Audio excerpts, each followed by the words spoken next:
नमस्कार, एक बार फिर से स्वागत है आप सभी का विनायक क्लासेस डीडवाना के मंच पर। मैं चेतन स्वागत करता हूं आप सभी का। जैसा कि विदित है, हम अभी सामान्य विज्ञान से संबंधित जो विषय है उसका अध्ययन कर रहे हैं, सामान्य विज्ञान से संबंधित। तो हम जीव विज्ञान जो हमारा पार्ट है, पोर्शन है, वो चल रहा था। पिछले वीडियो के अंदर हमने क्रोमोसोम के बारे में और न्यूक्लिक अम्ल के बारे में पढ़ा। ठीक है, आगे हम आज जो अपना नया टॉपिक लेते हैं वो है सेल डिवीजन, कोशिका विभाजन।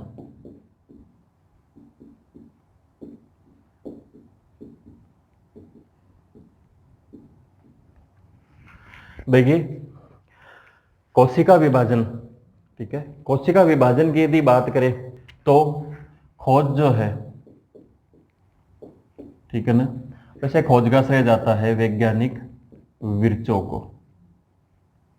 इन्होंने सर्वप्रथम कोशिका विभाजन देखा, यानी सेल डिवीजन को देखा। इन्होंने विर्चो, वैज्ञानिक विर्चो ने सर्वप्रथम कोशिका विभाजन को देखा और इन्होंने ये कहा कि नई कोशिकाओं का निर्माण जन्म से पहले विद्यमान कोशिकाओं से ही होता है। विर्चो ने देखा और क्या बताया कि जो नई कोशिका है यानी नई सेल है वो क्या बनेगी, जन्म से पहले जो विद्यमान है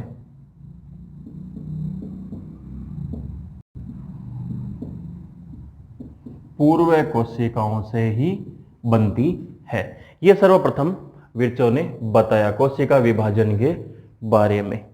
ठीक है, अब यदि कोशिका विभाजन की अपन परिभाषा की बात करें कि परिभाषा क्या होगी, शाब्दिक अर्थ अपन यदि कोशिका विभाजन के बारे में बात करें तो कोशिका विभाजन क्या होता है कि मातृकोशिका से पुत्री कोशिका, ठीक है, मातृकोशिका से पुत्री कोशिका का निर्माण, ठीक है ना, ये क्या कहलाता है, कोशिका विभाजन। ठीक है, कोशिका विभाजन कहलाता है। यदि हम बात करें कि परिभाषा क्या हो सकती है, ठीक है ना दोस्तों, एकदम से एग्जाम के पॉइंट ऑफ व्यू से ये प्रश्न अटेम्प्ट हुआ है यूपीएससी में, ठीक है ना। और कोशिका विभाजन की यदि बात करें तो मातृकोशिका कौन सी होगी, पुरानी, नई कोशिका, पुत्री कोशिका यानी नई कोशिका। ठीक है, इसी भाषा को दूसरे शब्दों में, ठीक है ना, शब्द वो की वही है, बात वो की वही है, दूसरे शब्दों में दूसरे तरीके से इसको कहा गया है। ठीक है, मातृकोशिका से पुत्री कोशिका का निर्माण होना। अब यहां पर एक बात करते हैं अपन, एक शब्द में लेता हूं, कोशिका चक्र। ठीक है, कोशिका चक्र क्या होता है, देखिए कोशिका चक्र क्या है। यदि सबसे पहले क्या होगा, कोशिका विभाजन में सबसे पहले होता है डीएनए का द्विगुणन, ठीक है, उसके बाद में होता है केंद्रक का विभाजन और उसके बाद में होता है कोशिका द्रव्य का विभाजन।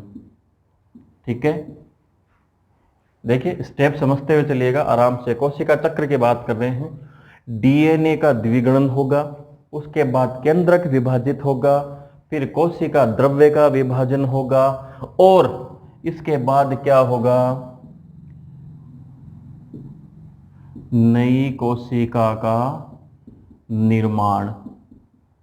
ठीक है, तो ये जितनी भी प्रक्रिया एक साथ हो रही है ये क्या कहलाती है, कोशिका चक्र। या सीधे मूल शब्दों में हम बात करें तो कोशिका बनने से लेकर, ठीक है, कोशिका बनने से लेकर कोशिका विभाजन, ठीक है, कोशिका विभाजन में होने वाली समस्त जो प्रक्रियाएं हैं वो क्या कहलाती है, कोशिका चक्र कहलाती है। ठीक है ना, कोशिका विभाजन और कोशिका चक्र, हमने इन दोनों के बारे में आराम से, देखिए कोशिका विभाजन चल रहा है, स्टेप बाय स्टेप चल रहे हैं अपन, खोज के बारे में या फिर सर्वप्रथम इसने बताया इसलिए खोज का श्रेय इन्हें दिया जाता है। आप ये लिख सकते हो यहाँ पर भी कि सर्वप्रथम, ठीक है, देखा, विर्चो ने देखा। ठीक है, अब यहां पर देखिए दो प्रश्न निकलते हैं। एक तो है बोर्ड पर आपको दिख रहा है केंद्रक विभाजन, और दूसरा दिख रहा है कोशिका द्रव्य विभाजन। ठीक है, केंद्रक विभाजन की जो प्रक्रिया है, ठीक है ना, केंद्रक विभाजन की जो प्रक्रिया है वह कहलाती है कैरियोसाइनेसिस। ठीक है, कैरियोसाइनेसिस। और कोशिका द्रव्य विभाजन की जो क्रिया है वह कहलाती है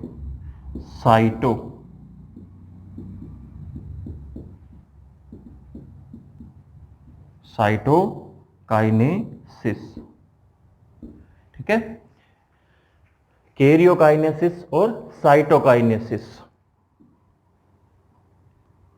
देखिए दोनों ही प्रश्न हैं एसएससी और यूपीएससी में, अदर स्टेट एग्जाम में। मैं यहां पर आपको प्रश्नों के एग्जाम के पॉइंट ऑफ व्यू से चलते चलना आराम से, क्योंकि विस्तृत अध्ययन, ठीक है ना, विस्तृत अध्ययन के बजाय हमारा जो फोकस है वो है केवल एग्जाम के पॉइंट ऑफ व्यू से। कोशिका विभाजन सर्वप्रथम किसने देखा, ठीक है, और क्या कहा। नई कोशिका जो है जन्म से पहले विद्यमान से बनती है, कोशिका विभाजन के बारे में बताया। और कोशिका विभाजन के शाब्दिक परिभाषा हमने देखी, मातृ कोशिका से पुत्री कोशिका का निर्माण। ठीक है, कोशिका चक्र की यदि बात करें तो नई कोशिका में कोशिका विभाजन से लेकर नई कोशिका जो बनती है किस प्रकार होता है वो क्या कहलाता है, कोशिका चक्र कहलाता है। इसमें जो क्रिया होती है सबसे पहले डीएनए द्विगुणन होगा, फिर केंद्रक विभाजन, कोशिका द्रव्य विभाजन और नई कोशिका। तो केंद्रक विभाजन कहलाता है कैरियोकाइनेसिस और कोशिका द्रव्य विभाजन कहलाता है साइटोकाइनेसिस। ठीक है, ये इतना सा आपके सामने है एकदम से सरल शब्दों के अंदर। ठीक है, विस्तृत अध्ययन हम, ठीक है ना, एकदम से एग्जाम के पॉइंट ऑफ व्यू से कर रहे हैं और सारी विस्तृत चर्चा भी साथ में करते हुए चल रहे हैं। ठीक है ना, ध्यान रखिएगा इस बात का, आराम से आप नोट कर सकते हैं साथ साथ में। कोई स्क्रीनशॉट लेना चाहता है तो वो स्क्रीनशॉट ले सकता है। ठीक है, ये स्क्रीनशॉट ले लिया हो या नोट कर लिया हो तो आगे चले।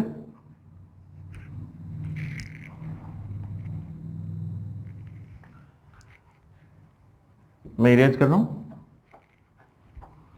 अपन बात करते हैं अब कोशिका विभाजन के प्रकार की। नेक्स्ट जो बात करते हैं कि कोशिका विभाजन जो है कितने प्रकार का होता है, यानी टाइप्स ऑफ सेल डिवीजन, कोशिका विभाजन के प्रकार मुख्यतः 3 प्रकार होते हैं। असूत्री विभाजन, सूत्री विभाजन और तीसरा है अर्धसूत्री विभाजन। ठीक है, यानी इसको बोलते हैं एमाइटोसिस। ठीक है, इसको बोल दिया अपन ने माइटोसिस और ये कहलाता है मियोसिस। ठीक है ना, ये 3 प्रकार हो गए कोशिका विभाजन के, असूत्री विभाजन, सूत्री विभाजन और अर्धसूत्री विभाजन। ठीक है ना, हम सबसे पहला अपना जो लेते हैं वो है असूत्री विभाजन। देखिए इससे जो प्रश्न बनते हैं वो कौन कौन से बनते हैं। एमाइटोसिस, इससे प्रश्न कौन से बनेगा, ठीक है ना। असूत्री विभाजन सबसे पहला इस जगह जो प्रश्न बनता है आपको असूत्री, ठीक है ना, यानी बिना सूत्रों के। तो सबसे पहली बात ही इसमें क्या होगी कि इसमें कोई भी केंद्रीय परिघटना नहीं होती है। ठीक है ना, यानी इसके अंदर कोई भी प्रकार की केंद्रीय संगठना बोल दो, संरचनाएं बोल दो, परिघटना बोल दो, ठीक है ना, कोई भी केंद्रीय परिघटना है या संरचनाएं हैं वो घटित नहीं होती है। असूत्री विभाजन दूसरी इसकी जो बात याद रखने लायक है, दूसरा जो प्रश्न बनता है वो यह है कि यह अविकसित कोशिकाओं में होता है, या हम ये कह सकते हैं कि एक कोशिकीय कह दो, ठीक है ना। जैसे उदाहरण की यदि बात करें हम तो जीवाणु, ठीक है, अमीबा, प्रोटोजोआ, नील हरित शैवाल,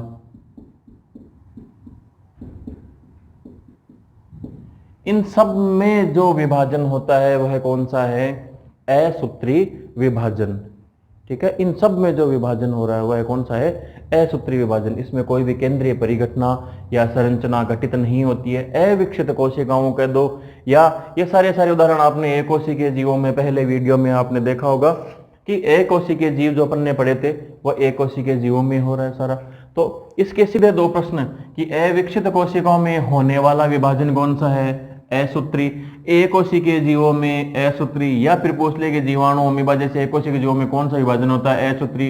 असूत्री विभाजन किन में घटित होता है? तो भी कैसा भी प्रश्न आपसे पूछ सकता है, और आपको यहाँ पर सारे प्रश्नों के उत्तर एक ही लाइन के अंदर मिल रहे हैं, ठीक है।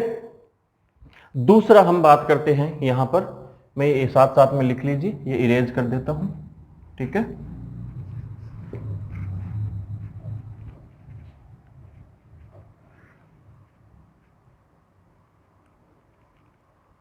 दूसरे विभाजन की हम बात करते हैं सूत्री विभाजन, ठीक है ना। दूसरा विभाजन अपन बात करते हैं सूत्री या समसूत्री, आपको गाइड्स में मिल जाएगा, समसूत्री विभाजन कह दो या सूत्री विभाजन कह दो, ठीक है ना। सूत्री विभाजन के बारे में देखो, सर्वप्रथम इसका खोज का श्रेय जो जाता है वाल्टर फ्लेमिंगो, ठीक है ना। वाल्टर फ्लेमिंगो इसका खोज का श्रेय जाता है, ठीक है ना। और इसके बारे में जो महत्वपूर्ण बात है, जो प्रश्न बनता है वो ये है कि यह कायिक कोशिकाओं में होता है, ठीक है ना भाई। महत्वपूर्ण प्रश्न है, ध्यान रखना। कायिक कोशिकाओं में होने वाला विभाजन कौन सा है? सूत्री कह दो, माइटोसिस कह दो, समसूत्री कह दो, एक ही बात है, ठीक है ना। कायिक कोशिकाओं में होने वाला विभाजन, ठीक है ना, कौन सा हो गया? सूत्री विभाजन हो गया, खोज वाल्टर फ्लेमिंग ने की, ठीक है ना। सर्वप्रथम देखा इन्होंने। अब इसके अंदर होता क्या है? कायिक कोशिकाएं कौन सी होती है? जो काया का निर्माण करती है हमारी, ठीक है ना, हमारी काया का निर्माण करती है। तो इसके अंदर क्या हो गया? दूसरा जो प्रश्न है वो ये कि इसमें केंद्रक व कोशिका द्रव्य का विभाजन होता है। इसमें केंद्रक व कोशिका द्रव्य का क्या होता है? विभाजन होता है। और तीसरा जो प्रश्न हमारा बनेगा वो क्या होगा इसके अंदर कि इस विभाजन में एक कोशिका से, ठीक है, दो कोशिका का निर्माण होता है, ठीक है। और गुणसूत्रों की संख्या, महत्वपूर्ण प्रश्न है, गुणसूत्र की संख्या समान रहती है उन दोनों कोशिकाओं में। उन दोनों कोशिकाओं में गुणसूत्रों की संख्या क्या होगी? समान। प्रश्न को देखिएगा आराम से। एक कोशिका से दूसरी कोशिका, प्रश्न बनता है कि ऐसा विभाजन जिसमें गुणसूत्रों की संख्या क्या रहती हो? समान। कौन सा हो गया? सूत्री या समसूत्री विभाजन, ठीक है ना। एक ही, और इसमें एक कोशिका से दो कोशिका का निर्माण होता है और दोनों में गुणसूत्रों की संख्या समान हो जाती है, यानी बराबर भागों में विभाजित हो जाती है, ठीक है ना। अब देखिए यहां पर एक और प्रश्न जो आपका बनता है उसका यह है कि इसकी चार प्रवस्थाएं या चार अवस्थाएं हैं, ठीक है ना। इसकी चार अवस्थाएं कौन कौन सी? Prophase, metaphase, anaphase, telophase. चार प्रवस्थाओं में पूरा होता है। इसका चौथा प्रश्न यहां पर आपका यह निकलता है ये रहा एनाफेज, यानी ये जो होती है समसूत्री विभाजन की सबसे छोटी अवस्था। एसएससी और यूपीएससी में आपको प्रश्न मिल जाएगा, ठीक है ना, कि समसूत्री विभाजन की सबसे छोटी अवस्था कौन सी होती है? एनाफेज अवस्था। एनाफेज अवस्था समसूत्री विभाजन की सबसे छोटी अवस्था। अब देखिए समसूत्री विभाजन को मैं रिपीट कर रहा हूं, एक बार रिवाइज करवा रहा हूं कि समसूत्री विभाजन खोज किसने की? वाल्टर फ्लेमिंग ने की। ठीक है, आपको पढ़ना है लेकिन प्रश्न सारे आगे 4 लाइनों के अंदर आपके, ठीक है ना।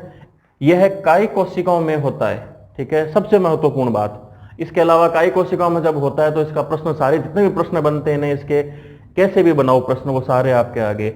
इसमें केंद्रक विभाजन होता है, कोशिका द्रव्य का विभाजन होता है, एक ही कोशिका से 2 कोशिका बनती है, और जो यहां पर मैंने बताया कि गुणसूत्रों की संख्या समान रहती है, ये प्रश्न फिर से यहां पर बन रहा है कि ऐसा विभाजन जिसमें गुणसूत्रों की संख्या समान रहती हो समसूत्री विभाजन, या समसूत्री विभाजन का प्रश्न देके आपको 4 ऑप्शन दे दे, इसमें भाई ये काय कोशिकाओं में होता है, गुणसूत्रों की संख्या समान रहती है, केंद्रक व कोशिका द्रव्य का विभाजन होता है, चौथा ऑप्शन दे दे उपरोक्त सभी, तो उस उपरोक्त सभी होंगे, ठीक है ना। तो इस प्रकार का कोई भी प्रश्न बने तो आपको ये सारे याद, ठीक है। और अंतिम जो प्रश्न बनता है, जो प्रश्न आया हुआ है वो है कि एनाफेज जो है किस अवस्था की सबसे छोटी प्रवस्था है, तो किस विभाजन की? तो समसूत्री विभाजन कह दो या सूत्री विभाजन। यदि उसका विपरीत प्रश्न पूछ ले अपने से, क्या कि समसूत्री विभाजन की सबसे छोटी अवस्था कौन सी होती है, तो विपरीत प्रश्न भी अपन कर सकते हैं, कौन सा हो गया? एनाफेज, ठीक है। ये आपके सामने बोर्ड पर असूत्री विभाजन और समसूत्री विभाजन, ठीक है, स्क्रीनशॉट ले लीजिए या उतार लीजिए, आप जो भी कर रहे हैं कर लीजिए। उतार लिया आप सभी ने। एक इंपॉर्टेंट प्रश्न जो यहां पर एक और बनता है वो देखिए, समसूत्री विभाजन के बारे में क्या बनता है, नोट कर लीजिएगा, नोट लगा के, कि शरीर में घाव का भरना या फिर किसी अंग का रीजनरेशन होना या पुनरुद्भवन होना। पुनरुद्भवन की जो क्रिया होती है छिपकली के अंदर आपको देखने को मिलती है, पूंछ काटने पर पूंछ दोबारा उगना, ठीक है, घाव का बढ़ना, ये सब क्या है? पुनरुद्भवन की क्रिया मानते हैं। तो घाव का बढ़ना कह दो या अंग का पुनरुद्भवन होना, यह क्रिया किसके द्वारा संपन्न होती है? परिणाम स्वरूप सूत्री विभाजन। यदि कोशिकाओं में नहीं होता तो यह क्रिया नहीं होती। ये इसका एक और महत्वपूर्ण बिंदु है, ठीक है ना।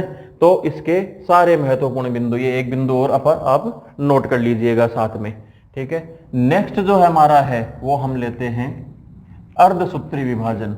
बहुत ही सरल शब्दों में कोशिका विभाजन आपका इस छोटे से वीडियो में पूरा हो जाएगा और एकदम से सरल शब्दों में आपको याद भी हो जाएगा, साथ साथ में केवल एक बार पढ़ने की आवश्यकता है, केवल एक बार, ठीक है।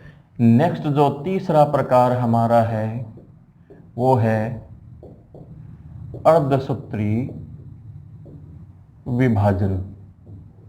अर्धसूत्री विभाजन, ठीक है ना। अर्धसूत्री विभाजन मियोसिस,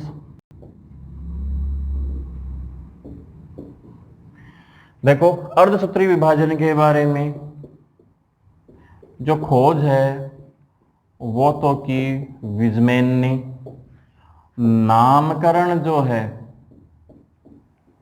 इसका वो किया 2 वैज्ञानिक, फार्मर व मूरे ने, ठीक है। और तीसरी बात इसकी कि इसका विस्तृत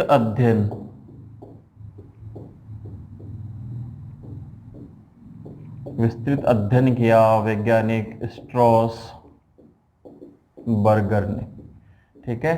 ये आप एसएससी के पॉइंट ऑफ व्यू से नोट कर सकते हैं, ठीक है ना। स्टेट गवर्नमेंट में भी देखो पता नहीं है क्योंकि पेपर जो चलते हैं स्टेट गवर्नमेंट में पूछ लें, और ठीक है ना, तो कहीं साथ में नोट करते चलिएगा, ठीक है ना। बोर्ड पे आपको स्क्रीन पे आपके आ रहे हैं, बोर्ड पे दिखाई दे रहा है आपको। विस्तृत अध्ययन स्ट्रासबर्गर ने, खोज विजमैन ने, नामकरण फार्मर व मूरे ने। इसके बारे में जो पहला प्रश्न और इंपॉर्टेंट जो बात है इसकी ये है कि यह जो विभाजन होता है जनन कोशिका में होता है, ठीक है ना, जनन कोशिका में संपन्न होता है यह विभाजन। सबसे महत्वपूर्ण बात, समसूत्री विभाजन किस में होता है, कायिक कोशिका में, और अर्धसूत्री विभाजन किस में हो गया, जनन कोशिका में संपन्न होता है, ठीक है। नेक्स्ट जो इसकी बात करते हैं अपन कि इसे एक प्रश्न, ये ध्यान रखिएगा भाई, इंपॉर्टेंट है। इसे इंपॉर्टेंट तो आपके लिए सारा ही है, लेकिन फिर भी जो भी महत्वपूर्ण और होता है थोड़ा ज्यादा, ठीक है ना, गुड बेटर द बेस्ट, ठीक है, थोड़ा थोड़ा फर्क होता है। इसे न्यूनकारी विभाजन भी कहते हैं। न्यूनकारी विभाजन क्यों कहते हैं ये अभी क्लियर करेंगे अपन। न्यून का मतलब होता है कम, ठीक है ना, तो न्यूनकारी विभाजन इसे क्यों कहते हैं ये अभी क्लियर करेंगे, ठीक है ना। और वैसे जो ये मायोसिस जो है यह 2 चरणों में पूरा होता है, ठीक है ना। इसकी 2 प्रवस्थाएं आती है या 2 चरण इसके अंदर आते हैं। कौन से, एक तो आता है विषम रूपी, ठीक है, एक आता है समरूपी, ठीक है ना। विषम रूपी के अंदर पहले भूमिकाएं तैयार होती है, यानी भूमिका तैयार होती है किस प्रकार, ठीक है, विभाजन हो रहा है। बाकी समसूत्री जो है, ये समसूत्री है ना, ये समरूपी के समान ही घटनाएं फिर बाद में होती है, ठीक है ना, इसमें ज्यादा कोई फर्क नहीं आएगा, ठीक है। इसे न्यूनकारी विभाजन क्यों कहते हैं, न्यूनकारी विभाजन इसलिए कहते हैं कि इसमें एक कोशिका से 4 कोशिका, ठीक है ना, 4 कोशिका का निर्माण होता है। यह तो हो गया पहली महत्वपूर्ण बात, ठीक है ना। समसूत्री विभाजन में पहले क्या थी, गुणसूत्रों की संख्या समान, तो इसमें क्या हो जाएगी, गुणसूत्रों की संख्या असमान, और क्या है ना, इसमें गुणसूत्रों की जो संख्या है वो क्या हो जाती है, आधी हो जाती है। ये यहां पर ध्यान रखिएगा, इसमें गुणसूत्रों की संख्या क्या हो जाती है, आधी हो जाती है, इसलिए इसे क्या कहते हैं, न्यूनकारी विभाजन भी कहते हैं, ठीक है। यहां पर देखिए पूरा 2-3 लाइनों के अंदर आपका पूरा सामान जो है, पूरा मटेरियल आ रहा है आपका। अर्धसूत्री विभाजन खोज विजमैन ने, नामकरण फॉर्मर व मुरे ने दिया, विस्तृत अध्ययन स्ट्रोसबर्गर ने किया। और जो इंपॉर्टेंट बात है, जनन कोशिका में संपन्न होता है। न्यूनकारी विभाजन भी कहते हैं क्योंकि एक कोशिका से कितनी कोशिकाएं बन रही है, 4, और गुणसूत्रों की संख्या कितनी हो रही है, आधी, इसलिए इसे क्या कह देते हैं अपन, न्यूनकारी विभाजन भी कह देते हैं, ठीक है ना। और इसमें जो एक चीज और होती है वो क्या है कि इस विभाजन में आनुवांशिक पदार्थ का आदान प्रदान होता है, ठीक है, ठीक है दोस्तों। तो इस वीडियो में कोशिका विभाजन देखिए, कोशिका विभाजन ही आपका हुआ पूरा, ठीक है ना। बहुत ही सरल शब्दों में कोशिका विभाजन आपका पूरा हुआ है, ठीक है ना। हमने कोशिका विभाजन की परिभाषा पढ़ी, सर्वप्रथम विर्चो ने देखा, ठीक है। मैं रिपीट कर देता हूं, देखिए आप रिपीट कर रहे हैं ना, आपका साथ साथ रिवीजन कर लीजिए, भी 1 मिनट का रिवीजन है आपका, ठीक है ना। सर्वप्रथम विर्चो ने देखा, ठीक है, मातृ कोशिका से पुत्री कोशिका बनती है यह बताया। और कोशिका विभाजन होता क्या है, कोशिका विभाजन क्या परिभाषा कि पूर्व कोशिका से नई कोशिका का निर्माण होना। और कोशिका चक्र क्या हो गया कि पूरी संतति बननी, एक नई कोशिका निर्माण में जितनी भी प्रक्रियाएं होती है वो सारी क्या कहलाती है, कोशिका विभाजन कहलाती है, ठीक है। कोशिका चक्र कोशिका विभाजन से कैसे कि सबसे पहले डीएनए का द्विगुणन हुआ, उसके बाद केंद्रक का विभाजन, फिर कोशिका द्रव्य का विभाजन। यहां से 2 प्रश्न जो निकले वो कौन से, केंद्रक का विभाजन क्या कहलाता है, कैरियोकाइनेसिस, और साइटोकाइनेसिस कोशिका द्रव्य का विभाजन कहलाए। उसके बाद में 3 प्रकार पढ़े, ठीक है। असूत्री विभाजन किस में होता है, अविकसित कोशिकाओं में होता है, जीवाणु, अमीबा, प्रोटोजोआ, ये उदाहरण पढ़े हमने, ठीक है। दूसरा समसूत्री कह दो या सूत्री माइटोसिस पढ़ा, किस में होता है, कायिक कोशिकाओं में होता है, गुणसूत्रों की संख्या समान रहती है, एक कोशिका से 2 कोशिका का निर्माण होता है, खोज वाल्टर फ्लेमिंग ने की, ठीक है ना। ये सारी हमने पढ़ी। घाव का भरना, ठीक है ना, अंगों में पुनरुद्भवन की क्रिया होना, यह किस विभाजन के फलस्वरूप है? तो कोशिका विभाजन के समसूत्री जो विभाजन है उसके परिणाम स्वरूप ये संभव हो पाता है। और तीसरा अंतिम आपके सामने है ही है, कौन सा? अर्धसूत्री विभाजन। अर्धसूत्री विभाजन के बारे में हमने यहां पर महत्वपूर्ण बातें जो है वो पूरी करी। ठीक है ना? अपनी तैयारी को नए आयाम दीजिए, नए तरीके से जोश के साथ पढ़िए। मिलते हैं अगले वीडियो में एक नए टॉपिक के साथ इसी प्रकार। तब तक के लिए धन्यवाद। चैनल को लाइक और सब्सक्राइब करना ना भूलें।